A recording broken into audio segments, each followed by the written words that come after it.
welcome back to our COVID update video. My name's May and I help makers, artists, and designers make a consistent income from selling their handmade products online. This is my husband, Peter. He's our special guest in this video, just like in the first video that we did back in March or April. A lot of you guys have been requesting for us to make an update on that COVID video, so here it is. Oh, by the way, this is our baby girl, Pepper, so she might hang out with us. Alright, so I'll walk us through some of the topics that I wanted to cover in this video that I think would be helpful and that I think are things that you guys want us to talk about. So let's just kind of back up to the very first month. COVID didn't start in March, but in the US, it's kind of like the lockdowns happen, quarantine, and things like that. So I'll go first. So that first month, like March or April, was hard on everyone. For me, with my businesses, we just had no idea what was going to happen because our businesses had never gone through something like this before. We definitely did see lower sales. So for that month, kind of across the board for me, I didn't make any money, didn't make enough to pay ourselves. And so it was really stressful. And I think part of that reason was because no one knew what was happening. And so everyone was trying to hoard their money and not spend any of it, and buying handmade jewelry, which is what I sell at Tiny Hands. It's like the last thing on their minds, right? Peter, what did you experience? I think they were trying to buy toilet paper. That's right. They were spending all their money on toilet paper. It's very surreal because going to the grocery store down the street and seeing all the shelves empty was pretty scary. I had a similar experience. We had a March that saw our sales tank and immediately started making plans for how we're going to survive for the next 3 to 6 months. Yes. I took out a new credit card immediately, and I had some plans on how to ration my pay so that we could keep everybody on our staff afloat for the next 6 months, and even talk to them about like sharing in the hardship. I did want to share, I did want to touch a little bit more on what we did with our team internally. So we have a lot of people in our businesses. I think together we employ something like 30 people maybe total combined. So there's a lot on our shoulders, and if our businesses don't do well and we don't bring in sales, then our people suffer. We don't have money to pay them. And that's just a sucky situation all around.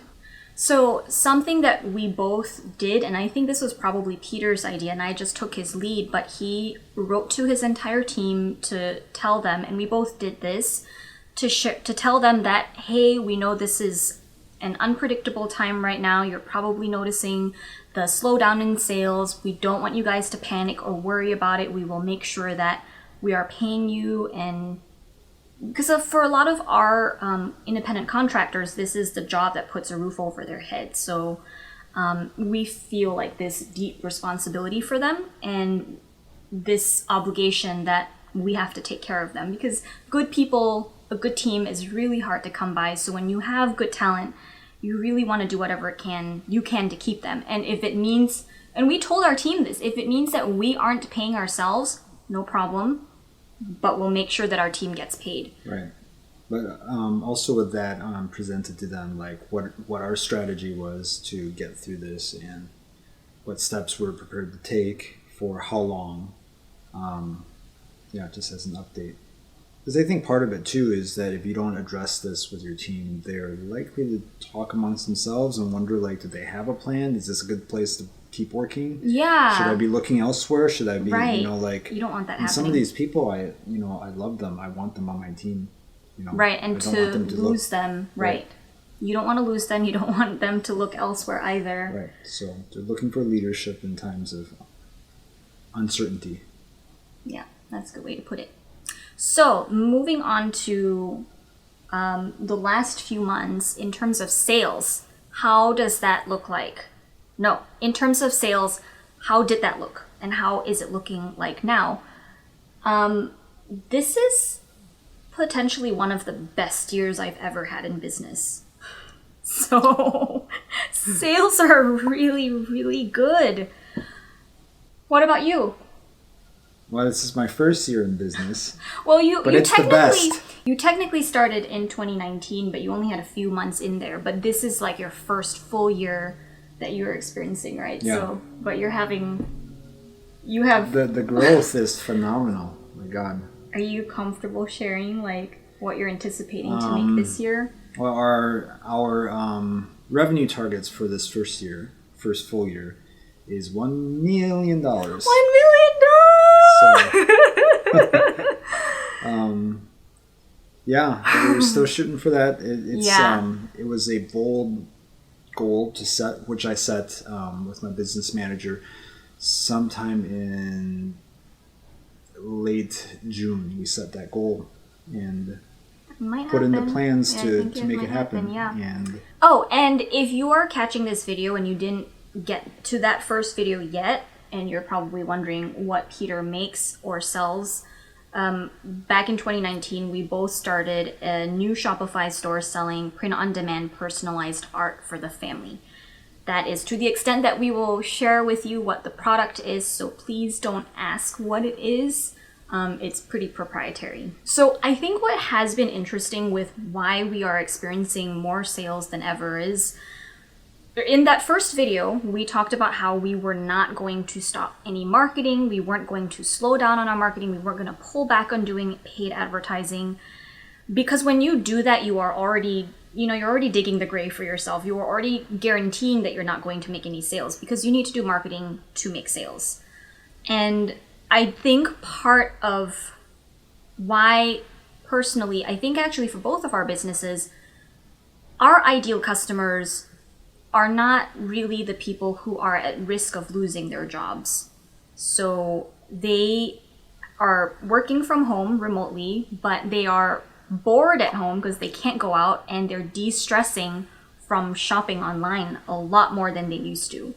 And what I have been seeing too, which I thought was interesting, is even though everyone's social distancing, you can't have parties, people are still buying gifts for other people, for their friends and family. It's, I think, one way that people are trying to stay sane and pretend like everything's still okay and normal is people fall back to rituals and, like someone's birthday's coming up, or Easter, or Mother's Day, like or like Thanksgiving is coming up in a couple weeks as of this recording, but like, can you imagine if you just stop Thanksgiving altogether, how much more depressing that will be for people? So they're still trying to live in that tradition, so they're still. And if you can't get together for Thanksgiving, maybe you should send somebody a gift.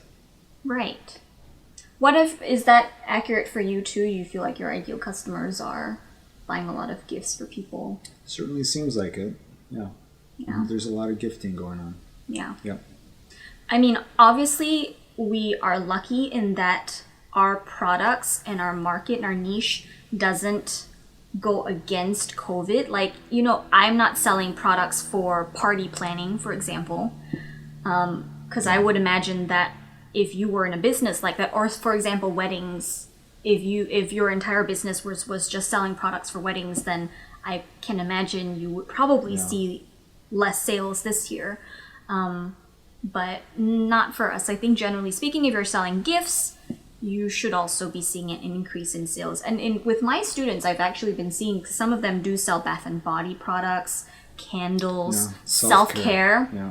They've been doing very well as well. So I want to transition off to something that I think is just such a great thing about running your own business, and the side effects, the advantages you get to reap the rewards of from being your own business owner, was that Peter actually hired both of his brothers into his company because both of them lost their jobs due to COVID. Do you want to talk more about that? Wow. I mean, it's a really crazy moment in your life when you suddenly realize that, hey, I can do something about my siblings and their hardships and involve them in my business. And honestly, it's kind of it's such a joy to spend that time with them, even if it's remotely, to This has always teach them been to- Peter's dream. He's very close to his brothers, and he's always wanted to work with them yeah, in some sort of business or company. right. So that one day when I made the call and said that, here, I'm going to offer you a full-time job, that's sobering. Yeah. Such a Because blessing. it's a huge responsibility too. Yeah, because I mean, it's not always just rainbows and sunshines, right? Because there are weeks where you're not making as many sales, and you have this huge responsibility of paying your brothers a Yeah. salary, and both of his brothers have families. Right, and they're coming from a very traditional, like 9 to 5 sort of lifestyle, where they're seeing what I do as very risky. But hey, who's the one that lost their jobs, right? Sorry, I don't mean to laugh at that. I mean, yeah. Right. The world is changing. We're trying to take this as an opportunity to teach them entrepreneurship, Correct. teach them what it's like to have an online business, to maybe Right. even do freelancing, teach them some skills on building a business. They may never want to start their own business, but now they have the skills to help other business owners. And in the future, I can build businesses with them now that Yes. they've been acclimated to the lifestyle. The lifestyle. It's I think one of his two brothers is having a little bit more trouble on getting onto that lifestyle, a little bit more than the other brothers. So it is definitely a learning curve. Yeah.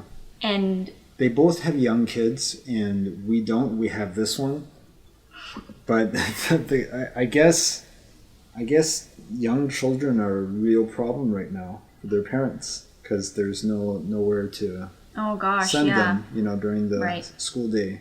So it's been hard for them to figure out how to utilize their time. And but that on the flip side, that's also the nice thing about working.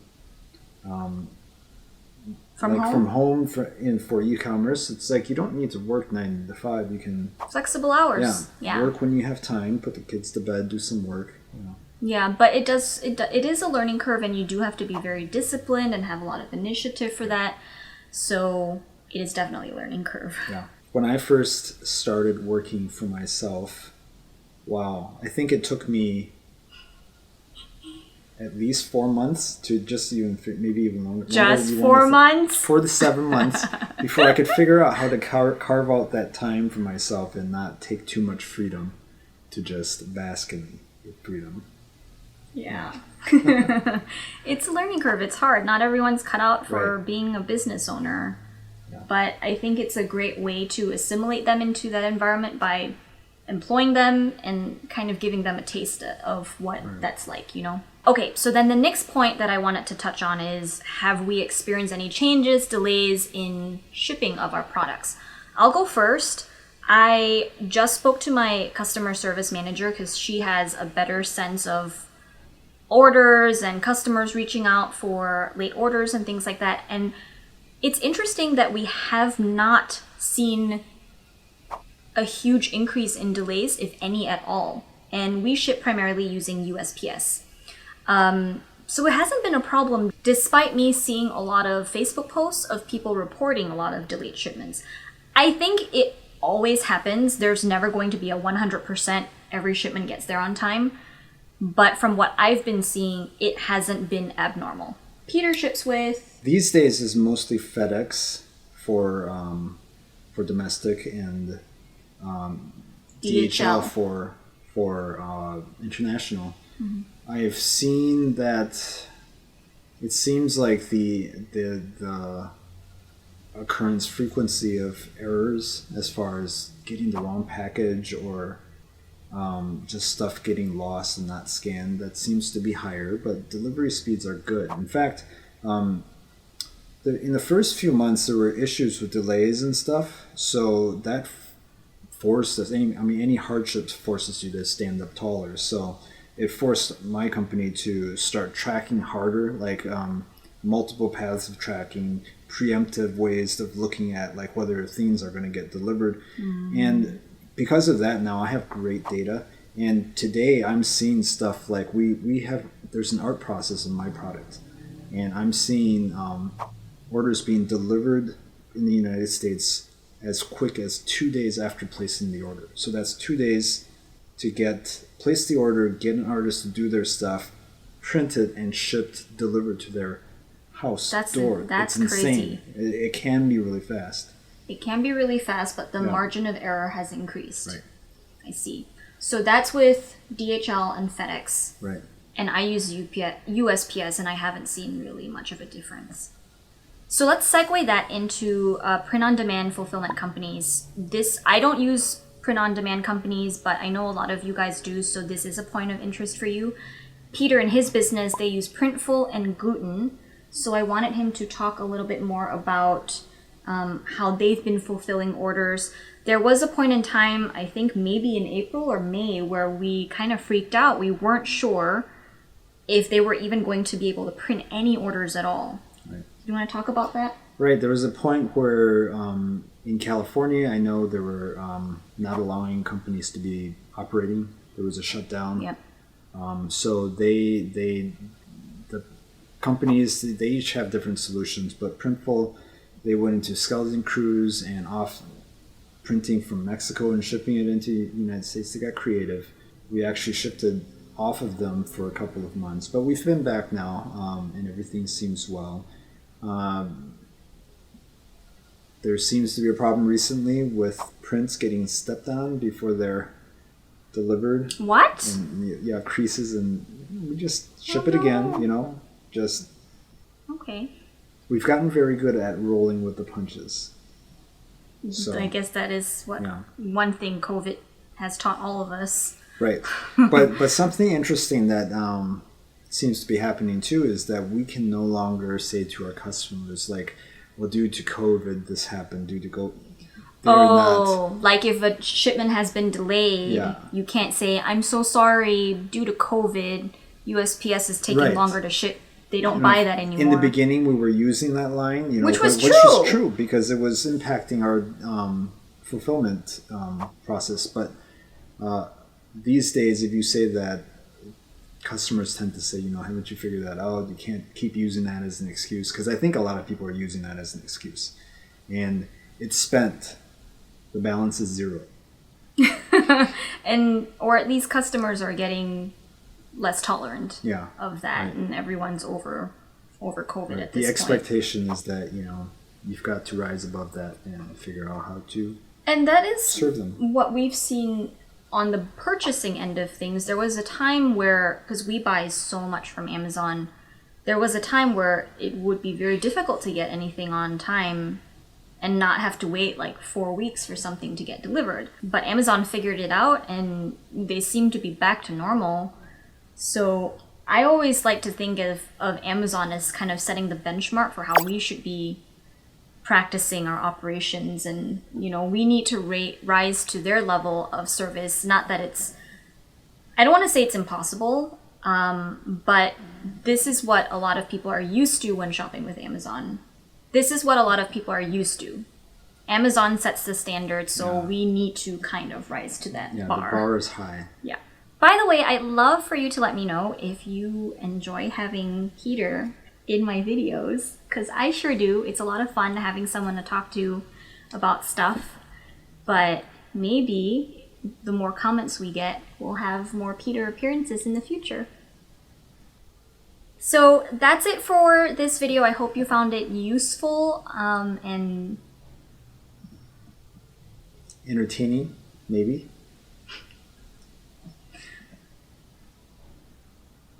That sound is the dog snoring. I don't know if this will all be in the video. I know.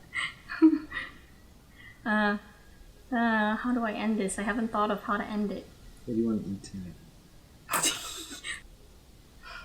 Well, it's always so awkward to end a video. Boo COVID. No more COVID. Okay. Vote COVID out. I don't like. Alright, so I hope you found this video helpful. If you did, please subscribe to this channel for more handmade business tips. Leave a comment if you want to share anything that you've experienced yourself in the last few months with COVID happening. And definitely please stay safe. Don't go out in crowds, wear your mask, social distance.